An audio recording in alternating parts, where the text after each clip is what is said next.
What is good, Badger fans? We are back with another edition of a Shot of Wisky podcast brought to you by the good people at New Amendment as a part of the Beyond the Big Ten podcast network. You can check us out on Spotify, Apple Podcasts, or anywhere you get your podcasts, and on YouTube and all other socials. That's Instagram, Twitter, and TikTok with the handle at Beyond the Big Ten.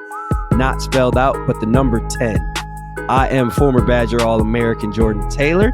And back with us this week for the second time this year, and by popular demand, is All Big Ten Badger, former All Big Ten Badger, a member of the 2014 and 15 Final Four teams, the one and only Josh Gasser. Josh, what's good with you, man? How you feeling? Appreciate you coming back again. Pronounced my name right. I had to fill in for John. The Badgers make the NIT, and he backs out in classic John fashion, so I guess I'm here filling in. John was both disappointed and disgusted, so decided not to join us this week, man. But no, real talk, John's a busy man. You know, you make all that money, you become busy and hard to reach, especially during the week. So John is off doing a little work, and he'll be back with us next week. But yeah, man, like I am happy I pronounced your name right. It's only been what, like 13 years? Yeah, something like that. It, you know? Yeah, I'm a quick learner, quick study, man, quick study. But listen, man, let's jump into it. Obviously, a tough week for Badger fans, a tough week for Badger fans, former Badger alum, coaches, and players. I don't think anybody is pleased right now as a Badger. So let's just start, man. Obviously, Ohio State game. I think you texted me right after the game and said, well, there goes the season after the game. It's as positive as I can make it. Man, that was a tough performance. You get down 20 in the first half. Cool to see them battle 30, back and, like and make it a game. It was almost 30. It's 27 at one point. I believe 27. So that's, you know, I feel bad for the kids, the coaches, the fans, because that's kind of a sick way to go out. You're happy, pleased to see them battle back and make that a game. But just give us some of your takeaways, man, from that Big Ten tournament outing, and yeah, we'll start there. I mean, not much to say. I mean, it just got off to a real slow start. In a game like that, and a must-win, you got to be the team going out there with everything to lose. And Ohio State went out there just like free, loose, playing, having fun, just getting after it, aggressive. And we were kind of on our heels a little bit. And by the time we woke up, I mean, you can't come down from 20. We almost did it. You know, we almost did come down from almost 30, but you can't expect to come back that late. And Ohio State did everything they could to give us the game. It was just we were down by too much. So as you said, I feel for those guys, those older guys, and just a long season. Just couldn't quite put everything together, and that game itself felt like a microcosm, just a 40-minute version of the 6-month season in general. Just inconsistencies, couldn't quite put it together. Had a shot, had an opportunity, and just couldn't quite get over the hump. So is what it is, I guess. You know, I think it's been documented. We'll go to bat for, obviously, we're homers, we're alum. Coach Gar recruited me. I played with Joe. Sharif's like a family member. But I will say that it was disappointing to the last two games going into the tournament with your season on the line. The performances against Minnesota and Ohio State. I think that's the first time I can actually say where, you know, fans kind of have a right to be a little disappointed with those efforts. And, you know, it stinks to say, I think Coach Gard, those guys would agree with that.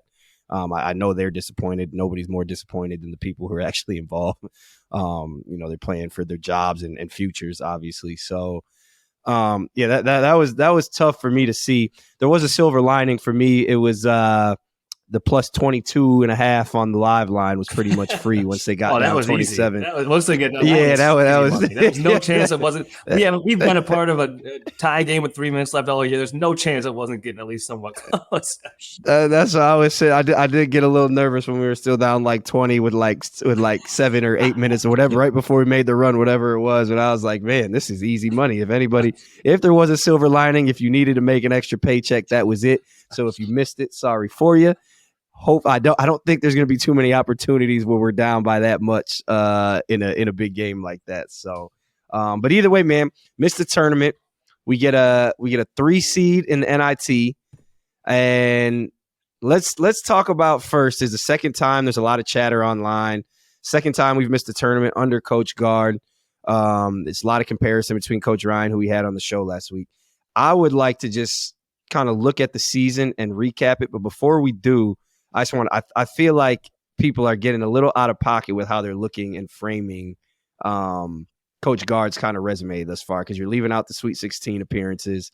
You're leaving out, and obviously missing the tournament twice is tough, but leaving out the Sweet 16 appearances, leaving out 2 Big Ten titles is something that I don't know how many Big Ten titles did Coach Ryan have in his first couple of years. No, not many. I mean, one or maybe one or two. They tied for a couple, but it wasn't.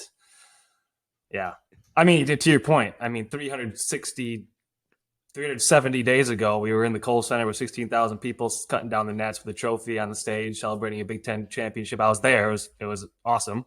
And then, 355 days from now, we were, fighting to go to make the 316, playing in a close game against Iowa State, didn't play well, but that wasn't that long ago that we were there, and a couple of years prior. So I'm with you, chill the brakes a little bit. It's hard when you follow a legend, Bo. I mean, nobody does this. We were an outlier. We were the 1%. The past 25 years. So now we're like a little human, almost like we're back to kind of being like everybody else, where you're, having ebbs and flows a little bit instead of that just ultra consistency. But I don't know. This team was close. They were close. They were really 3 plays away, and 3 prayer plays away. We talk about the Kansas last second shot. When you talk about the Michigan 30-footer that Dickinson hit to put in overtime, you talk about, call it the Nebraska game where we're up 18 in the second half, 1 or 2 plays go your way. Now all of a sudden you're sitting at, Purdue. 20 and 9 heading to the Big Ten tournament. We're probably a 6 seed. We're comfortably in the tournament. Maybe you make a run. We're right there if it wasn't for those couple of games. And I kind of compared to, the year after you left, year I got hurt, kind of similar to that team, where it felt like, so that was 2013, lost 2 starting guards and a role player, Rob Wilson, graduated, similar to, lost Johnny Davis, lost Brad Davison, lost a backup big. That team just found a way to win those couple close games where we were on the other side of that. We hit 3 prayer shots, Ben's 40-footer, Trayvon hit 2 game winners that were kind of, so that's all it takes. That team was a 5 seed in the tournament. This team doesn't make the tournament. And sometimes it comes down to those real small plays, and we're right there in these games. We just didn't have that next level to ever take a lead from 3 to 10, or every game was close. And when every game's close like that, man, it's just tough. And when you don't find a way to win the games, it just adds up. So we're close, but we just didn't have enough. I think to your point as well, that season that you're talking about is 2013. I obviously graduate, Rob graduates, and you go down, but we obviously replace a lot with future NBA talent and Sam Decker, who even though he was a freshman, still does things that not a lot of people at Wisconsin do in terms of his athleticism and just attacking the rim from the wing. So even that is a bit of a stretch. And I think that one thing that team also had was a lot of experience. Exactly. So again, even though you had guys, we had 2 redshirt seniors that year with Ryan Evans and Jared Bergeron, who still were there. You had a senior in Mike Bruzewicz. So you had a lot of this team had virtually no experience. You look at, Tyler Wall, fine. But then your next, how many times have you seen a Wisconsin team with a sophomore, Stephen Krause, a redshirt sophomore, correct? Chucky Hepburn is a sophomore. Connor Essegian is a freshman. How many Wisconsin teams have you seen with that kind of makeup? Exactly. And that's why that 2013 team ended up being good and good enough, because they found ways to win those close games. And this team just didn't have that ability or experience or next level of talent with having a Sam and, whoever to take you to that. So, but they were close. They're right there. And that's why I think heading into next year, hopefully they can just get their asses in the gym and take that next step that you need. And they'll be upperclassmen. And I think usually that's kind of the trajectory you take here at Wisconsin. So excited for it, but still disappointing, no doubt. Yeah. So that's I agree. I think I understand the frustration for sure. I understand, especially from fans, but also let's not get carried away. Let's don't go overboard. Be frustrated, but don't go overboard. I think this team kind of deserves a wait and see approach. I think me and John, when you weren't here, we actually compared this team to more of the team that Devin Harris left, where he was a junior and he left early for the draft. And even then, it was like they kind of got lucky because they got Sharif Chambliss coming from Penn State, who's a veteran, and they had Clayton Hanson come in as well, who also had experience. But if you take those two away, and you don't get lucky in that situation, then you're looking at Cam Taylor, who's a sophomore. You're looking at Orlando Tucker, who's a redshirt sophomore, I believe. And you're looking at a whole bunch of other young guys where it's like, all right, maybe that team who knows? Definitely doesn't go to the Elite Eight. As good as Doe and Cam were, definitely doesn't go to the Elite Eight without Sharif and Clayton, especially just the way that the style of play was back then. But I think like a team like that, and I think the team, I don't know what you think, but this team I felt like was just missing an identity. Like what were we? Like if you were to describe who we were, what we were good at, like most Wisconsin teams who maybe are lacking some experience or talent or something, you can at least point to, well, they're just tough, hard nosed. This is what they do really well. They get to the free throw line. They do like I don't know what we really were. Were we a great defensive team? Were we a tough physical team? Were we a great 3-point shooting team? Were we an inside team? Were we a perimeter? Like every game, every week, it kind of changed. I don't think the guys figured out what their identity was. I don't think they figured out who the closer was, who in certain situations. And that's on the players. At the end of the day, you can talk about coaching, this or that, but at the end of the day, on the court, you kind of feel it out the course of the season, as you know, and it just doesn't feel like it was figured out at any point. I don't know what you think, but that's just what it felt like for me watching. It's like, who are we?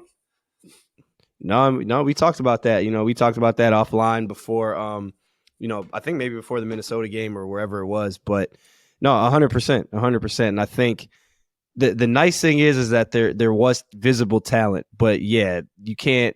When coach is looking for a guy to take the shot down the stretch every game or a different guy every game, it's Max Klesmit one game, it's Connor the next game. Like anytime you have to look for, a freshman who's 0 for 10 to take your last shot, and that's what you're leaning on. Like one, that hats off to Connor for garnering that type of confidence, but two, also like, damn, that's a difficult situation to be in as a team and as a coach. You know what I'm saying? It's really just a messed up situation. It was probably the right decision too. Honest, but it's the right decision. I'm not, and I don't even think there's blame to be had there. It's just that was the reality of the situation. That's right. That's what you had to go with, and it didn't work out. And I mean, you talked about all the games they were close on. We didn't even talk about the Rutgers and the Purdue game, which exactly.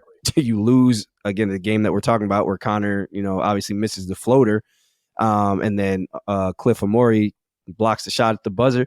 If that bounces the other way, and then you get a little more luck down the stretch of the Purdue game, make a couple plays, you're literally looking at a 8 seed in the tournament right now, as opposed to being in the NIT. Maryland. We're Maryland, we're Iowa, we're Michigan State. We're right there.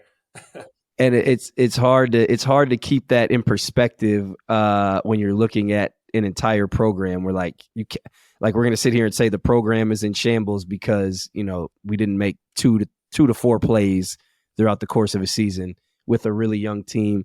And I understand you could argue all right, well, we didn't make those plays because of deeper rooted issues or whatever you want to do. But again, and when you make one or two Johnny of those Davis plays, that gives the young guys confidence. The rest, they never had. The one thing for me is man, the season was exhausting. I felt like if I was a player or a coach, what it's like. These guys never won back-to-back games in 2023. Once the calendar flipped, you win a game, you finally feel good about yourself. Then 48 hours you lose, over and over and over again. And just there's nothing worse than going to practice the next day after a loss, sitting in film for an hour, going through a practice, and they had that every week. They never got to feel good about themselves for more than 48, 72 hours at a time. And even when they did win, most of the wins were to your point, by 3 against Minnesota. Are they really feeling that good after that game? Are they really feeling that good after they beat Ohio State after blowing a 19-point lead? Every win they had, it's do we really feel good? Every loss is just heartbreaking and just demoralizing. And I don't know. I felt like I'd be exhausted if that was these guys and these coaches. Injuries. Yeah. Right. Nah, that season felt like a hard-nosed 40-year relationship. Man, we gonna break up, get back together. We had some kids. God forbid, we might have had some complications with the kid. God forbid, not to be too dark, but God damn, man. That just felt like that felt like a long You're just relationship, man. walking around Even campus, for like, me, man, even for me as a fan, I obviously was in Romania to start the season, and I switched teams, and I'm at home for the Kansas game, thinking like, damn, we almost beat Kansas. Like, here's a shot. We're gonna be really, really, really good this year. You know what I mean? And then I get to London, and now Tyler Wall gets hurt. He goes down, and it's like, shoot, we lost 3 games in a row. We're out here getting clapped. Like, we stink. Like, you know what I mean? Like, just as those are just the thoughts you're going through as a fan. And yeah, it did really just feel long. But man, let's back it up and let's kind of go into detail for you. Tell me some of the things tell me some of the reasons you felt like the season went wrong this year. Where and why? Injuries are easy to point to, but I think that's a cop out a little bit. I mean, we didn't have anybody tear their ACL, like Tyler missed 10 days with a sprained ankle. Like, everybody has a guy who sprains their ankle, or so I don't want to use that. Yeah. I think it goes back to just what was our identity. The whole throughout the Big Ten season, we just couldn't quite figure out identity and current certain situations down the stretch. I mean, every game you're playing in a 5-point game, a 3-point game, like, we never quite could figure out like what is our go-to set, what's our go-to, what are our roles? Like, did everybody figure out what their individual role was to help the guys, help the team? Like, was Max Klesman our shutdown defender, or because some games I feel like Tyler Wall was guarding the sense of ball, and some of these guys was sometimes he was playing the point, or was he our scorer? Yeah, like, was he our shutdown defender? Or was Steven Crowell our go-to post guy? Because then some games he didn't touch the ball much. So it felt like we were kind of feeling each other out for far too long. I mean, it took 6 months. I still don't think we figured it out. So I think that's just the root cause of it. And when things were going well, it was fine. But even when things were going well at the beginning of the year, I mean, we beat Dayton by 1. We beat Marquette in overtime. So, like, if 1 or 2 of those plays didn't go well, like, did we really play that well at the beginning? I don't know. So to me, it was an identity issue. It was an experience issue. It was depth. I mean, we didn't have enough guys off the bench who could come in and score the ball. I think I texted you this, but I think we scored 70 points in like a major conference game twice all year. So, we just didn't have enough. We didn't have that next level, that next gear to take you to the next edge and really put a team away. So that was a long-winded answer and kind of threw a bunch of different things at you, but that's what this team was, just kind of random and just all over the place. Yeah, all over the place. I hear you. You said that, and one thing that stuck out to me was we really beat the Big East champion, tournament and regular season champion on the road. Yep. We were at that game. And Marquette is it felt normal. Yeah. I was a little disgusted, so I didn't even watch the tournament selection show. But what seed did Marquette end up getting? 2 seed. So Marquette's a 2 seed. We went to Milwaukee and beat them on the again. And Chucky if you go back through, and Chucky didn't play in the second half. So that is, like, to me, just looking at the schedule, you take number 4 Kansas down to the wire. Should have beat them. Had them beat. 1 seed. Had them beat. 1 seed. You beat Marquette on the road, top 10, another top 10 team, 2 seed. But then you have games where you're losing in Nebraska. Lost to another 1 seed by 2 points. Lost to another 1 seed by 2 at home, but then you're losing to Nebraska, on the road, blowing 17-point leads. So I guess the one thing that stuck out to me where it went wrong was just leadership, which I guess is intertwined with lack of identity. Yep. But to me, it's just leadership, and it's difficult. I think in teams past, the leadership generally comes at Wisconsin, I would say, from either the guard, like the lead guard, or maybe from your best player. I don't know. And I'll let you speak to that, especially for your Final Four teams like Frank and Sam. But for me, even on those teams, I always kind of looked at you and Trey as the leaders. Like obviously Frank and Sam were the best players, but I looked at you guys as kind of like the pulse of the team. And again, to go back to Max Klesman, he's new on campus. He's got experience, but he's a transfer. So, I mean, that's getting comfortable and doing all that is in and of itself a challenge. And you have a sophomore and a freshman who are extremely talented, but those two are trying to find their way without Johnny Davis, and trying to find their way with making plays and also kind of quote unquote being the man at the same time. And I just felt like, I was never even close to being prepared to lead at that level as a freshman. Like, man, it ain't no way. The sophomore year, I had Trey and Jabo, so it was, I felt like it was a little easier, especially when Jon got hurt. I was kind of forced into that. Trey Pop wasn't like the most vocal person in the world. But yeah, so for those dudes to have to be put in that situation is extremely difficult.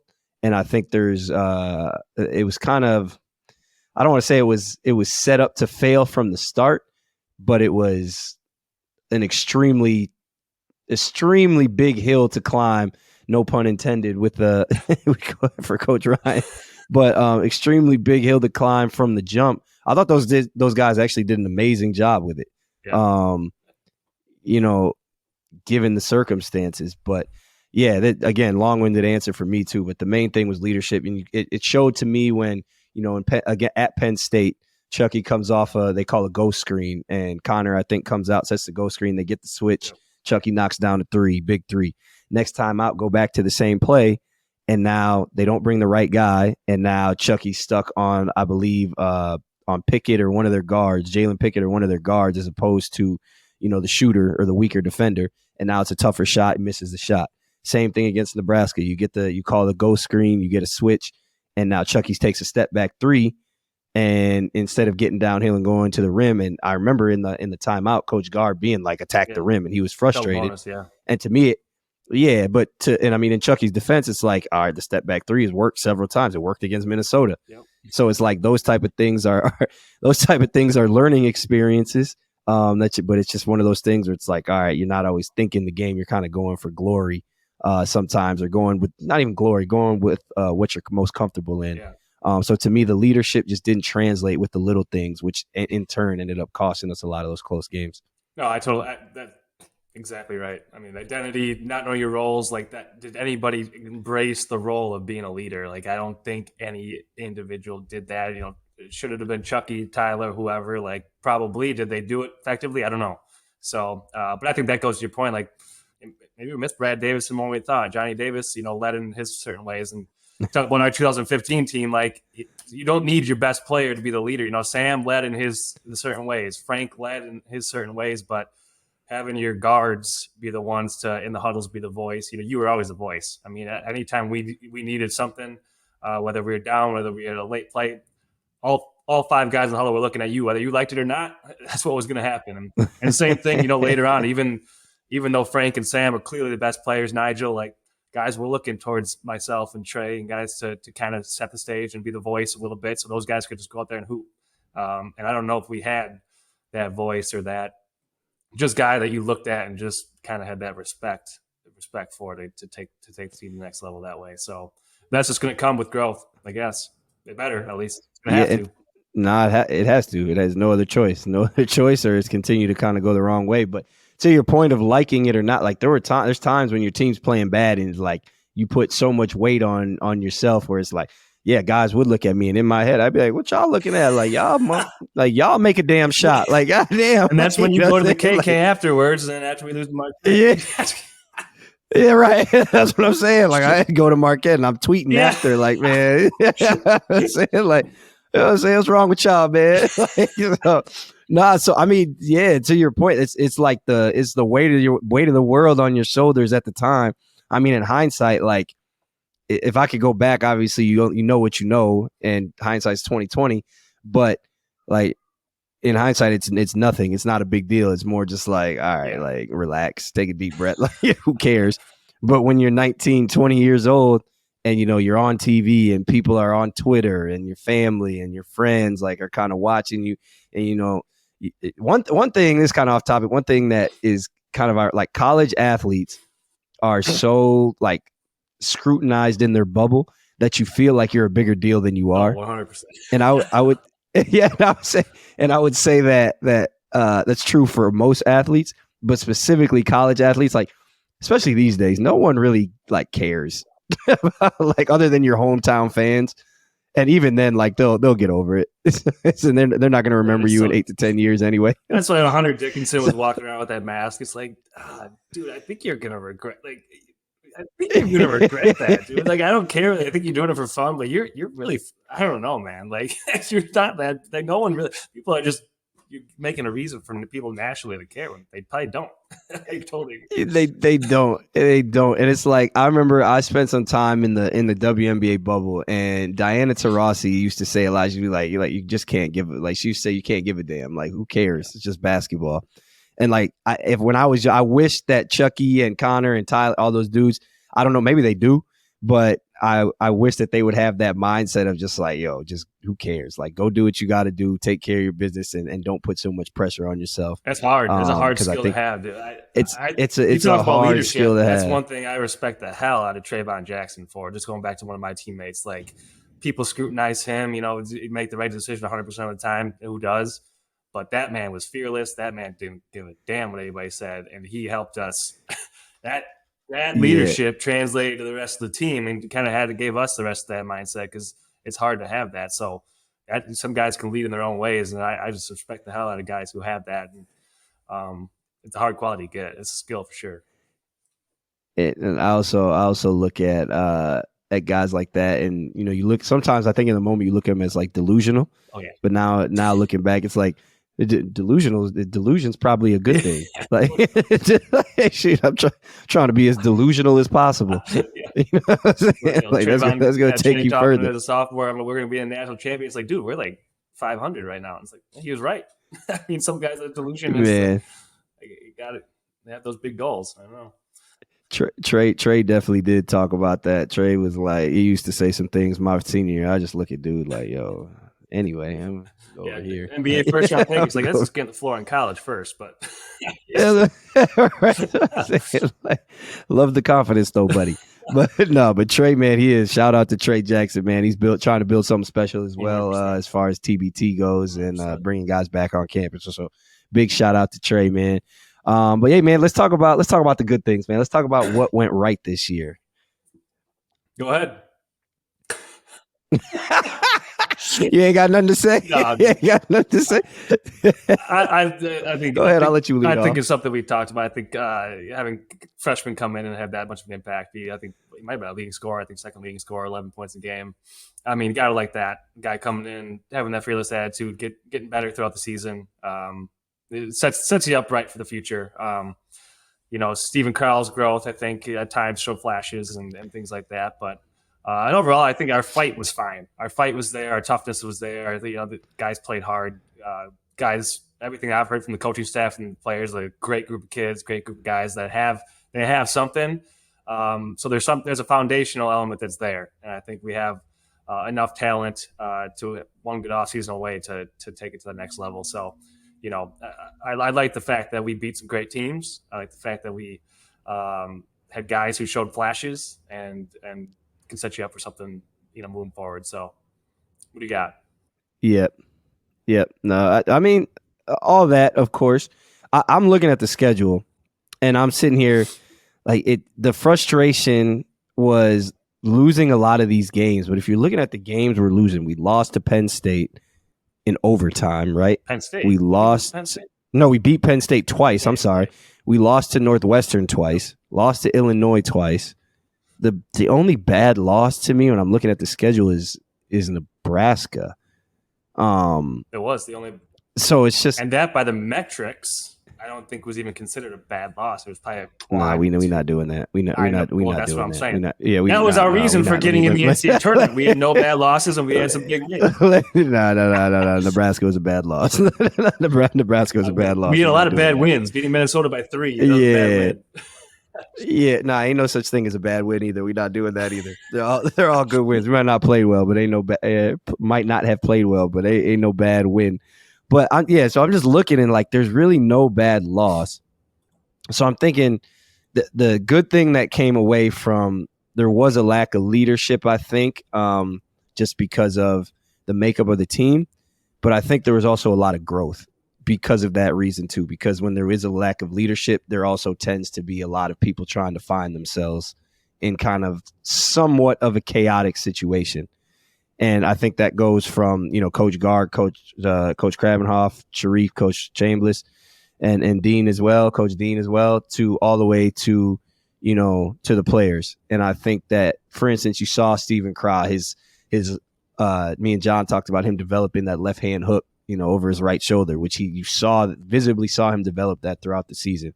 Max Klesmit developed his game as a scorer, which for better or for worse at times, like you needed it at times, maybe sometimes him to tone it back a little, but whatever, So I think that's the positive. You saw a lot of guys grow up individually as players. It might not have came together from a team aspect as much as you wanted it to, but I think a lot of guys really grew up as in their skill sets, which I think will bode well moving forward next year. Is Max Klesmit eligible to come back next year? I think he's only a sophomore.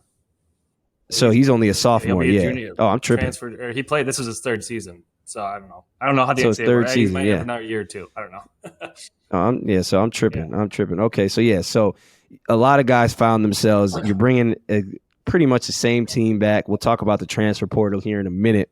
But that was the positives that I took away from it. A lot of guys grew up, kind of came into their own in different ways, and I think that's a lot to be excited about moving forward. And now, speaking of moving forward, we obviously host Bradley in the NIT. I see that as just like, I hope. Listen, we almost made the NIT my freshman year, and I told myself literally as we're walking to the room for the selection show, I was like, man, I'm about to go. I might transfer if we make the NIT. I'm about to. You know what I'm saying? Like, I was going to ask how you. Like that's what I was going to ask you how you would approach the NIT. I was not. Listen, you know how I talk. I'm gonna say everything that I'm gonna just to talk sometimes. But like I was saying, if we make the NIT, man, I'm going home. Y'all on your own. You good? Like forget about me. So that again, 19-year-old kid. But I look at some of like Evan Turner of Ohio State. They went to the NIT his freshman year, I believe, Coast to Cougar, and they won the NIT.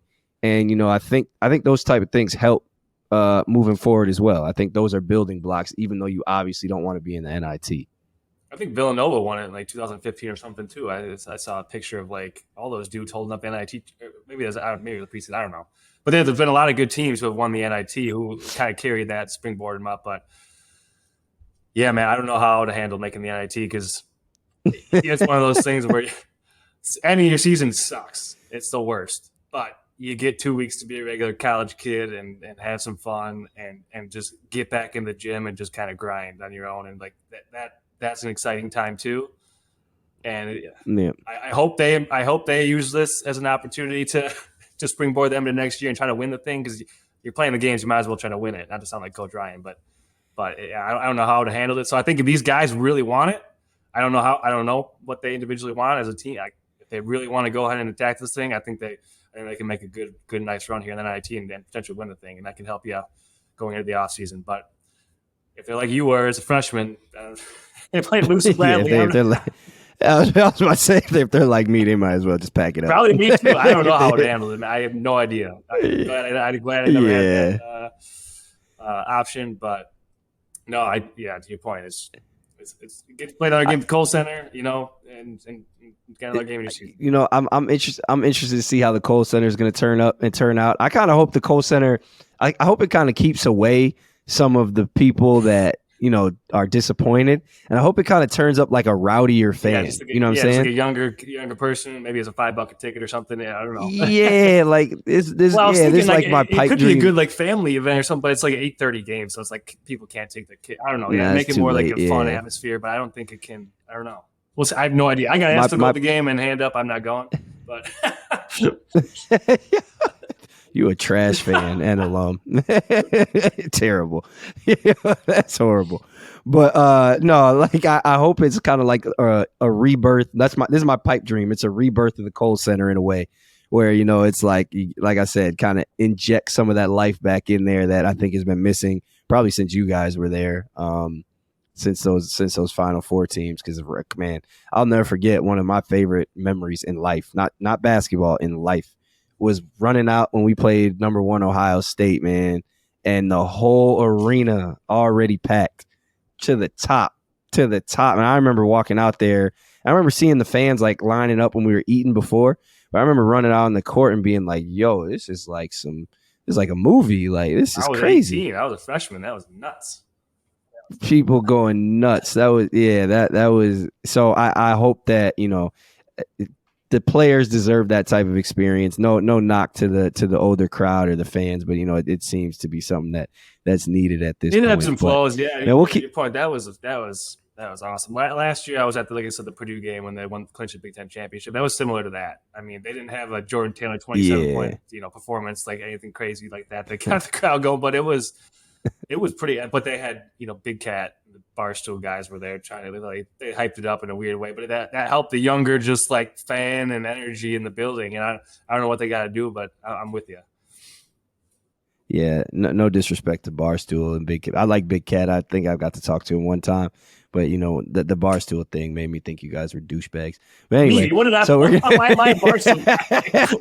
yeah, because you were affiliated. Because I was in the you were, yeah. I did pull Big Cat affiliated. aside at the end, and I was like, dude, you're like a 40-year-old man. He's like, dude, people are obsessed with me. I can't get away. It was just hilarious. Like, everybody taking a picture with him. I'm like, you must hate this. He's like, dude, he was sweating. He's just like, forget these guys. Anyways. Yeah, man. But so yeah, like to your point, yeah. Hopefully they take care of business in the NIT, and it's a tough tournament to win. Still a tournament, still good teams in there. So hopefully they take care of business, man.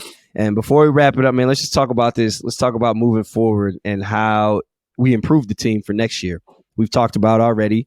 Chucky Hepburn's back, Connor Seaton's back, Max Klesmit's back, Tyler Wall, we'll see. Stephen Crowell is back. You have a nice freshman class coming in, featured by Gus Buss and Nolan Winter. So what exactly do you feel like is something that we need on this team? I really, before I let you answer that, I really like Marcus Ilver. I hope he stays, and I hope he's got a chance, I think, to really fill a big hole and need for this team athletically, physically. And yeah, so, but go ahead, talk about what you think needs to be addressed. Well, I think first and foremost, you got to keep your guys. Not to be morbid or anything, but the state of college basketball, who the hell knows what could happen? Who could come in and got to keep Chucky here, Connor here, Tyler, all these guys, because it's not like it used to be. It's you're recruiting your own guys almost to stay. So first and foremost, keeping our core group there. And I think we got to find a guy or two in the transfer portal. Even 2 seasons ago, we brought in Chris Vogt, big 7-foot center, probably averaged 3 points a game, right? But it's just a good body that you brought in off the bench to have some size, some defensive presence. So I think we need another big like that who can just be a force in the paint. And I think we need a wing scorer, some guy who can just create some offense, some instant offense, get hot for 12 points a half, just someone to give you a spark, or even come in and start at that position. So I don't think it's a bad thing to hit the transfer portal once you keep your guys. And honestly, I think the biggest thing that this team lacked was our bigs not being able to stretch the floor at all. Like Steven Crowell, like our 4 and 5 men couldn't.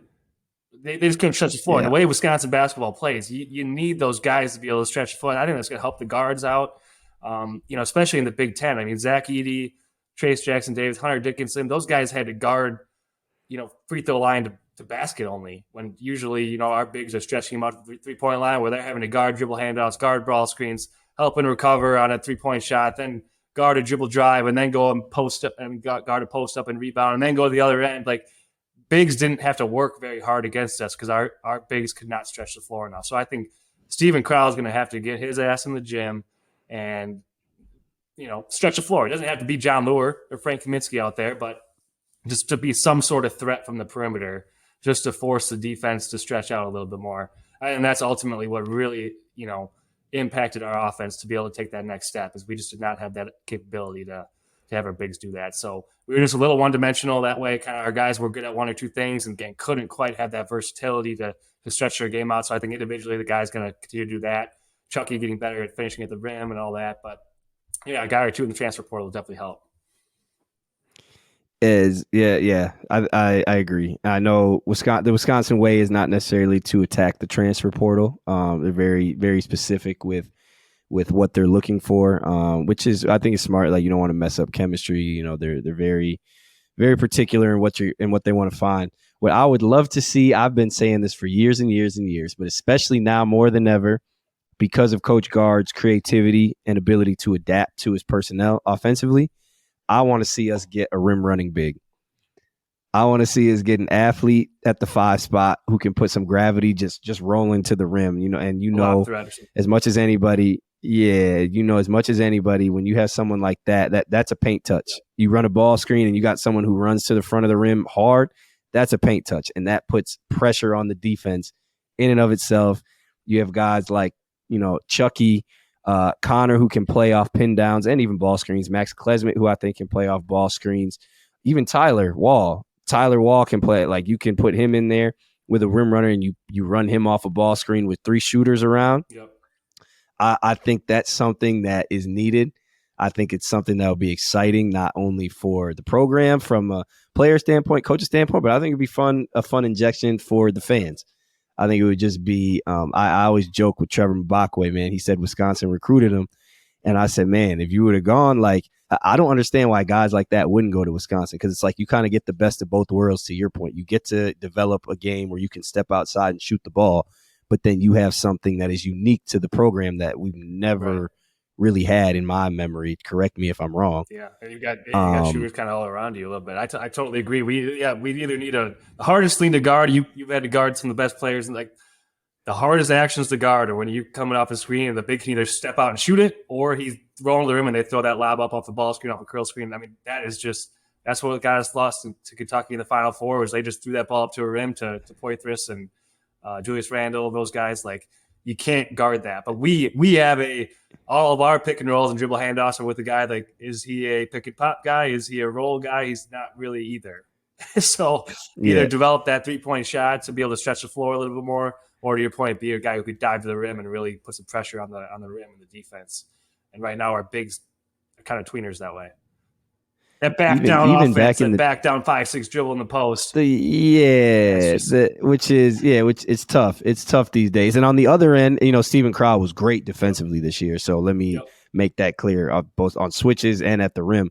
But I think when you have a guy like that protecting the rim, it makes it easier to guard the ball as a guard too. In ball screens, you can kind of, you can just funnel guys in there and just kind of rely on him to, rely on guys like that to clean it up. Where I don't know I wouldn't call Steven Crowell necessarily a rim protector. But if Steven Crowell develops his outside shot, he can play with guys like that.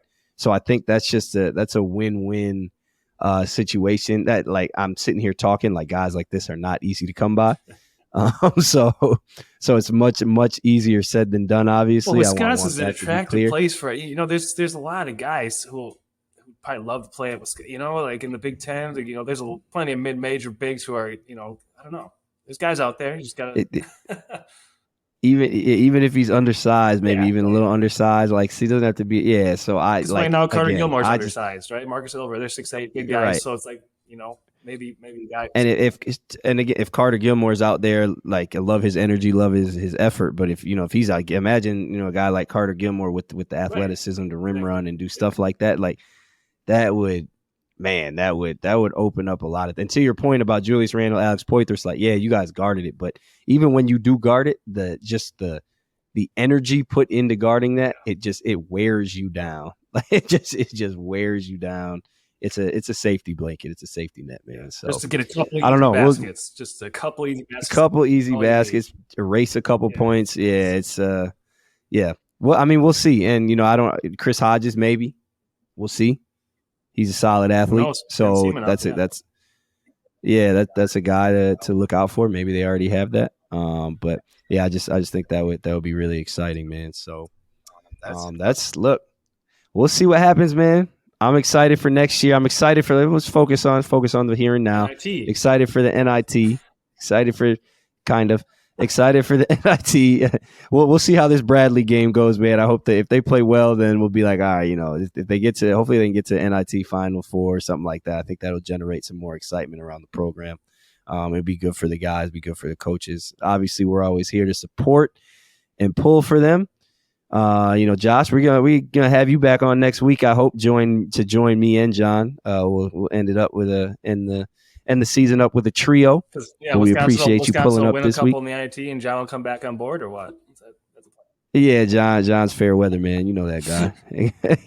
you know that guy. No, that's just kidding. Just kidding. John's one of the most loyal to the soil there is. He's gonna kill me for saying this. I'm sorry, Jon. I love and you. I know Holly Leur's been listening too, so we love you both. You know what I'm saying? No, no disrespect. We were looking forward to having Jon back on, man. But we appreciate y'all coming to check out this edition of A Shot of Whiskey. Again, be sure to check us out on Spotify, Apple Podcasts, or anywhere you get your podcasts, and on YouTube and all other socials, Instagram, Twitter, and TikTok with the handle at Beyond the Big Ten, not spelled out, but the number 10. I am Jordan Taylor from my guy Yash Yasa. We'll catch you guys next time, man. Appreciate y'all for tuning in. Beyond the Big Ten is a network of podcasts that aims to be your go-to resource for all things Big Ten. We cover the entire conference with shows hosted by ex-players and athletic alumni, aiming to be your go-to source of information and entertainment for your favorite team. Hosted by ex-Big Ten players, media, and insiders, our podcasts are focused on giving diehard fans and those alums an inside scoop about the teams and people that make the Big Ten Conference one of the most watched and most talked about conferences in sports. We're excited to talk Big Ten basketball with you wherever you may be. Subscribe now.